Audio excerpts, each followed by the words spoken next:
What's going on, guys? Welcome back to another video on the channel, and today I'm going to be sharing a story that comes from one of Hong's exes, again because he just doesn't stop at one girl after all. And if you don't know what this is about, you should go and check out my previous video, but if you just want to get into this, basically what happened was a junior named Hong Pham left a girl traumatized after essentially raping her and talking to other girls behind her back while they were dating.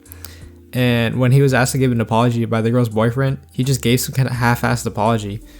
And I'm making this series to spread awareness of people like this who have no regard for a person's feelings, as well as encouraging other people to not stay silent about their own sexual assault experiences, or any experience in general that you may want to share but are afraid to do so.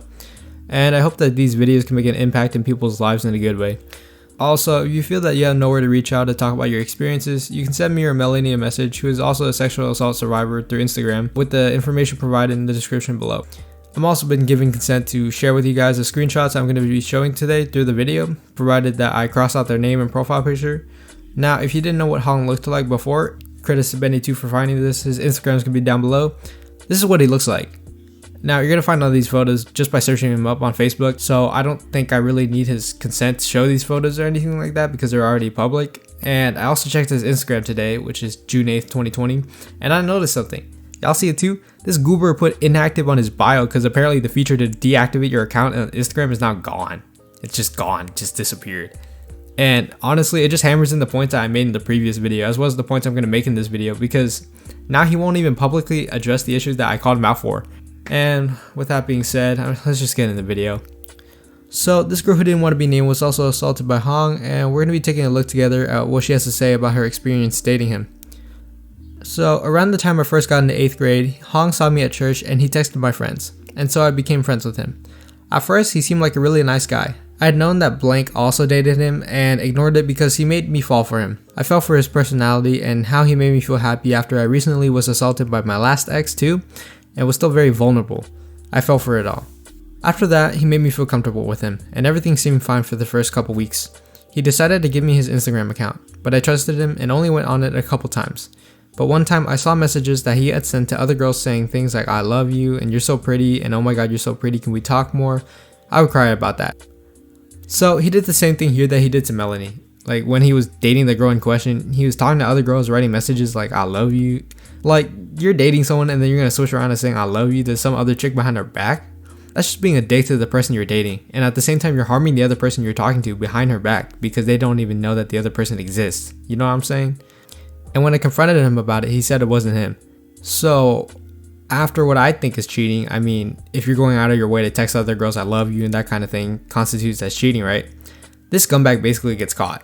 And if you're gonna cheat, and I'm not saying you should, I'm just saying that if you were thinking with the mindset of someone who's gonna cheat, would you give whatever you're using to cheat, let's say in this case Instagram, would you give your Instagram to your significant other? So you're gonna give your Instagram to your significant other and then use your Instagram to text the people you're cheating with? What? And then he tries to say that he has others on his account. Like, who the fuck do you think you are, bro? Fucking Brad Pitt? Like, are you a fucking expiring model that I don't know about? I don't think other people need to be on your account in the first place to message girls. And if they really wanted to message girls, they probably would have made their own account, because I don't think you really look like a model or anything like that, right? So like I said, they probably would have made their own account and be able to set their own profile picture to something like this. Now that fucking guy looks hot. You don't really look that hot. See, it's super easy to make an account like that. So again, his excuse doesn't make any sense to me.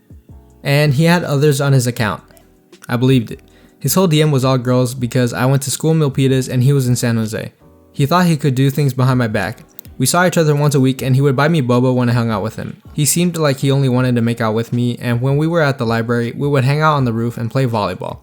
But when we cuddled, he would kind of just touch me and I would feel kind of uncomfortable. I never said anything because I thought that's what love mostly was.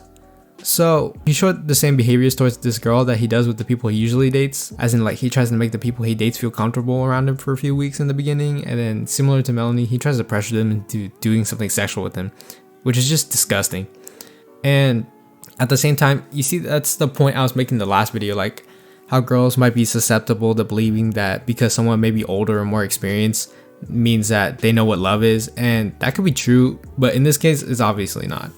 After that day, he made me kiss him, and I would kiss him, but then a couple times he would force me to kiss him at church when I didn't want to. So now, I'm not religious or anything, but kissing at church? I don't know, bro. This guy's not fooling me. I suspect this guy isn't really praying to my homeboy Jesus Christ every Sunday religiously. My boy doing some mad work out here putting churches everywhere. Like, you know how you'll never be more than 110 miles away from a Mickey D's in the US? That's how it is, bro. But for real, this shit's honestly fucked up. Like, pressuring someone to make out with you when they don't want to, like. But he just kept doing it. In the end, he got bored of me. He started talking to Melanie, and I saw their DM. I read everything between them. When he broke up with me, I wondered why. What did I do wrong? I never knew until I opened up his account and saw that he was cheating on me with her. At the time, I didn't like her because he cheated on me with her. But then again, she didn't know, and for a while, I kept reading messages between them. I saw the things he said to her. But then I stopped looking because he changed his password. He makes everything about himself. I asked him what I did wrong, and he made it seem like everything was my fault. So he's seriously manipulative, and obviously this girl isn't the only person he's done this to. I hope that this video spreads as far as I can get it, because wow man, you're a fucking piece of shit. He made it seem like the reason why he left was my fault for a while, and I believed him. When I tried to be his friend, he would be like, no, it's over. And he never even returned my stuff when I asked for it back. So even after all of that, she was able to recover to a point where she was okay with being friends with him after everything he did. She put it aside and tried to be friends again. That's respect right there. I mean, I don't know a lot of people like that who can put things aside and reconcile with the person that caused them to feel hurt in the first place. Recently, a couple months ago, I followed him again to make peace, but he texted blank and blank told me. He said, why did she request to follow me? You know I hate her. Did she follow me to DM me and try to apologize because she knew that she did something wrong? Accountability, what is that? Accountability, what is that? I don't know. Obviously, this fucking goober doesn't even want to own up to what he did to this girl and other girls as well. And he even tries to put the blame on this girl. Like, during the relationship, you texted with other girls behind her back, and then you molested this girl. And now you won't even own up to it and maybe say something like, hey, I fucked up. And then say sorry to every single fucking thing that you've done to her. And maybe you wouldn't be in the position you are now, you self-centered fucking prick. Maybe she would have forgiven you, you know? But that's the way it is. Like, why are you assuming that? Yeah, girl who got sexually assaulted, why are you assuming that? Didn't you know you got molested by this guy? All I wanted was peace, because I have to see his face almost every week at church and I couldn't stand it. Dude, imagine going to church, which is literally not the place to do anything sexual. Like, I don't see my friends or anybody for that matter being like, hey, let's go to the church and make out. Like, okay. Because he hurt me so much. He tricked me into thinking that I did something wrong and that by not letting him do whatever and being touchy was wrong. So he must have bought like a fucking pedo handbook or something like that, because this is straight out of To Catch a Predator starring Chris Hansen, bro. Like, this man did his research on how pedos operate. Like, have you ever seen any catching pedos videos on YouTube? This is exactly the type of shit that the pedos say to their fake 14-year-old personas. It's just disgusting, man. He was so touchy all the time. I didn't like it but never said anything. If you've gone through something similar to what this girl did, please reach out to our Instagram account or somebody you trust to talk about this, because this is not okay. I just want to say that he would always be hella touchy and want me to send pictures, and I thought it was okay that he was treating me like this. I was in 8th grade when we dated, and I thought he knew more things, so I let him control me and convince me to think that I was doing something wrong, and that what I was doing was the reason no one else would ever love me. He's a player and he plays with girls' feelings for his own joy. Honestly, this is so shocking, I don't even have any commentary on it.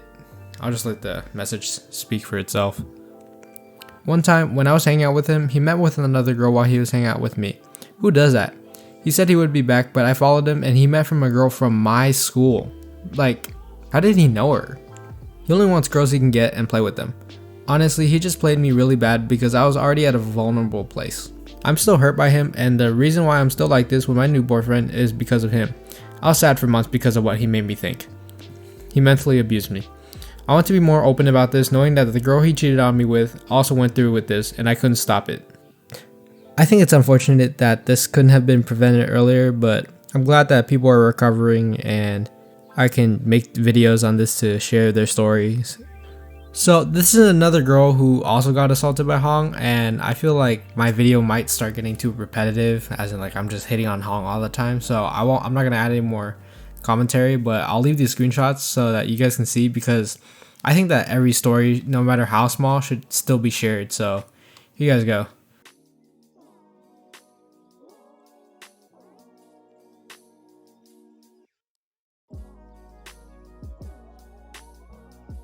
Alright, well that's the end of the video. Remember to rate the video, comment the video, and subscribe if you want to see videos similar to this one. So yeah.